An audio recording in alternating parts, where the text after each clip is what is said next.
Imurah, the new antagonist in the 40k universe, and of course Space Marine 2. In this video we'll be talking about who Imurah is, their role in the game and the universe, and a bit more lore around the character to show motivations and much more. Thank you for your support on the previous 40k videos, more and more to come, so make sure you stick around and subscribe to the channel for that. But of course, let me know your thoughts and opinions down below on what you thought of the main antagonist for Space Marine 2, Imurah. There wasn't a whole lot of lore around Imurah other than some things we hear throughout the story of the game. So in today's video we're just going to try and detail as much of that as possible to give you an understanding and idea as to who they actually are. But without further ado, let's delve straight into it. So, who is Imurah to start with? Well, Imurah is a sorcerer lord of the Thousand Suns Chaos Legion who led an invasion on Avarax and faced off against, of course, Titus and the Ultramarines. Now, Imurah, as far as I know, and please do let me know down below if this is wrong, has not been in another Warhammer / Space Marine game in the past. So, he is a new antagonist. Before we delve a little deeper though, I think it's important to know who exactly Imurah is and his place in Space Marine 2. So let's help those that don't quite have that understanding around the lore of who he might be and what he's working for and who he's fighting for and the role of this character in the story. So Chaos Lords are not necessarily those who rose through the ranks properly in a hierarchical fashion, but are often those most blessed by the Chaos Gods, or simply the ones that are most powerful or charismatic. The greatest Chaos Champion became Chaos Lords, and are often granted with mutations and alterations by the gods to further their cause. Chaos Lords are so powerful that they are able to bind the forces of Chaos to their own will, although this is often thought to bring a dangerous position, as advancement is commonly achieved through killing their leader. Some lords, however, lead through brute strength, others are just cunning. Some are truly worshippers of chaos with a zealous dedication to the dark gods. Champions often come with a mark, one of the 4 chaos gods.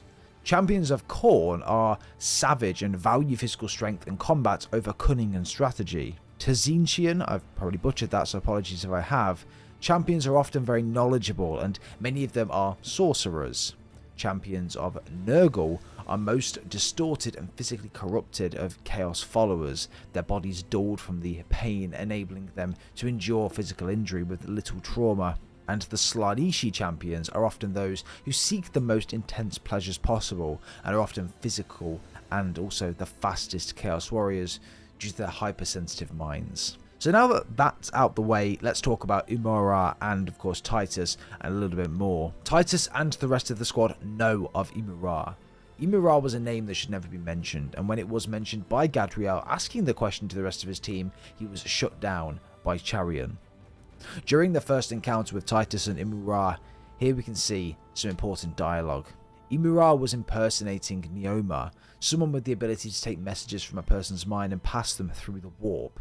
She was killed by Charion when Charion realised and identified the mark of chaos, that something was not right. We need to understand a little bit more around the Immaterium, or the warp, before we can understand what exactly is going on here in the scene, because again it is very important. And to those that don't necessarily know a lot around the Immaterium, a lot around the warp, it may just go straight over your head as to what's actually going on in this scene. So, warp space is a mirror dimension of pure energy. Existing as a mirror to our own reality, known as the Materium, is the domain of the gods of chaos.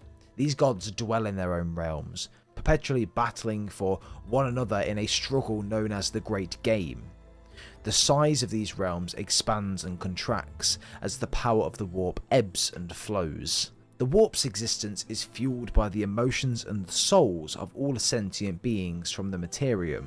Warp space is without form, and the laws of time and space do not apply there, for both size and time are simultaneously infinite and irrelevant within the warp. Its energies are in constant turmoil, subject to endless disturbances. The common analogy used to describe warp space compares the warp to a vast sea of energy, which is subject to constant movement, currents, undertows, etc. Immaterial space and real space bear a relationship as the dimensions parallel with each other. The fact that they share this relationship allows a warp-capable craft to enter the warp, carried for a time along the warp flows until re-emerging into real space and distant away from its starting point. The common metaphor used for warp jumping compares the warp to fast-flowing streams. Its motionless blanks represent real space. A leaf dropped into the water upstream will be carried along by the currents.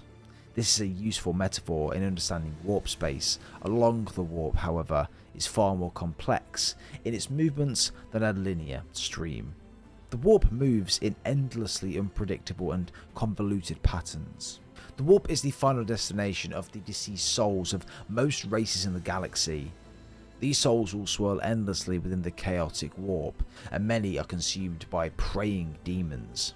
The craft world Eldar uses spirit stones to protect their departed souls from becoming the playthings of the Slainish, whilst the Harlequin Elders rely on the protection of the Laughing God.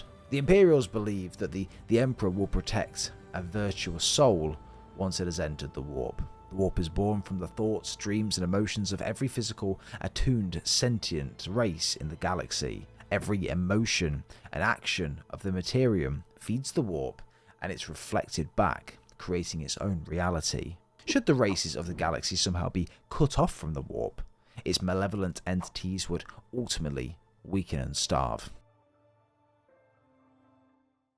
So Imurah has been able to bide beyond the Materium, aka the warp, thanks to thee, addressing Titus, calling him cousin.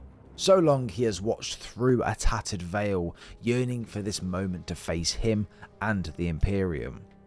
He would continue to speak to Titus about his past with the ancient artifact, stating that the Emperor lied to them all, asking Titus to look into the void for just a moment and see the infinite wonders within. The Space Marines, even though they're not blood related, will always call each other brothers.